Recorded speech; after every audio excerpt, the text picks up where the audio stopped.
I'm 89 years old, and whenever people hear that, they usually smile, a little surprised, sometimes even impressed.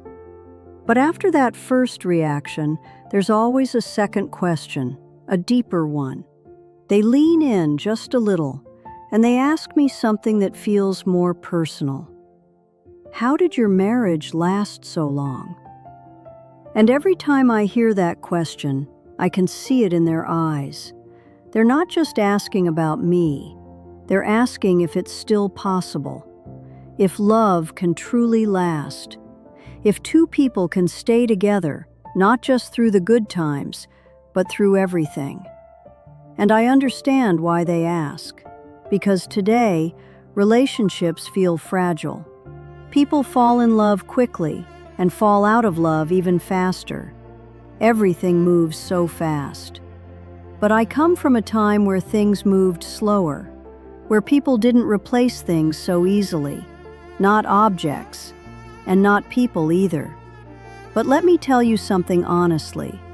My marriage was not perfect. It wasn't a fairy tale. There were days we laughed until we couldn't breathe, and days we barely spoke. There were moments when I felt deeply loved, and moments when I felt completely misunderstood. There were arguments, silences, distance, and still, we stayed. And that is the real reason it lasted. So today, I want to share with you the 7 truths, not the romantic version, but the real one, the one that actually keeps love alive for a lifetime. When I was young, I believed love was something you felt, something that happened to you, something that carried you effortlessly. And in the beginning, it really did feel that way. Everything was exciting. Everything felt new. Just being around him made me happy. But life doesn't stay like that. Years pass.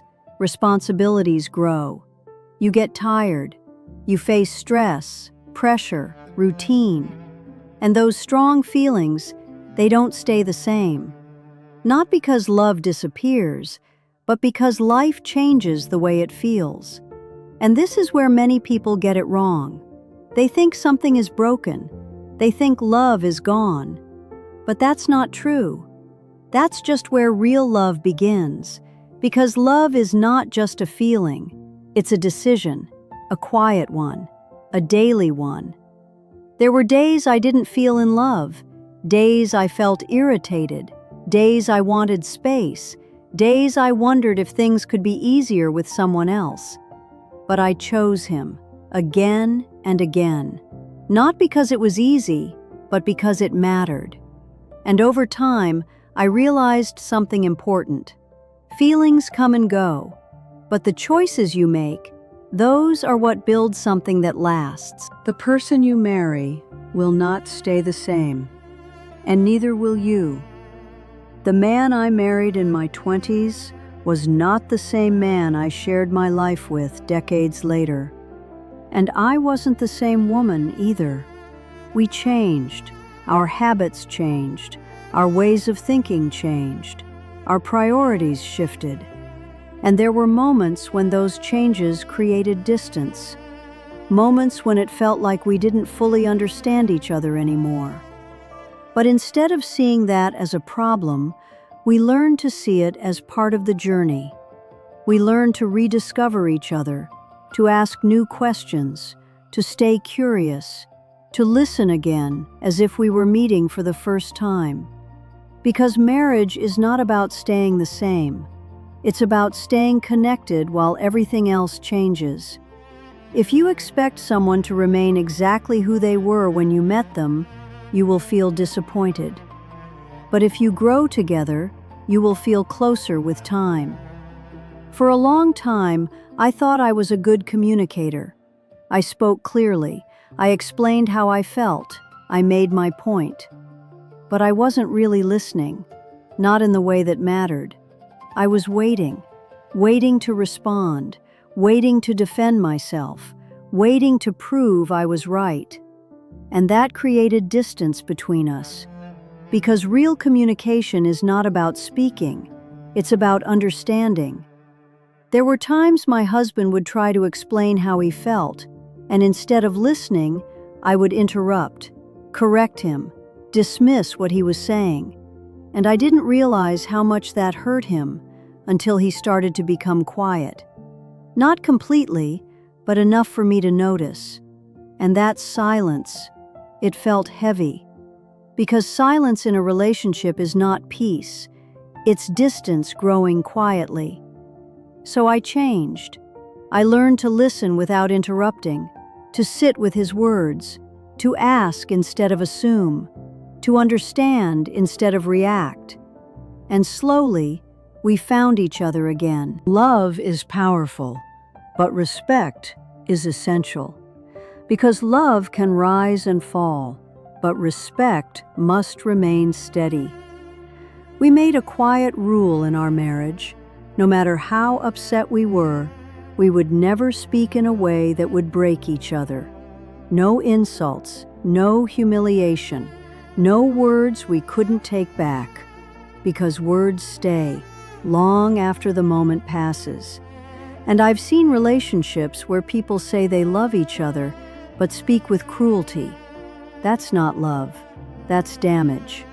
Respect means protecting each other, even in difficult moments, because once respect is gone, love has nowhere to stand.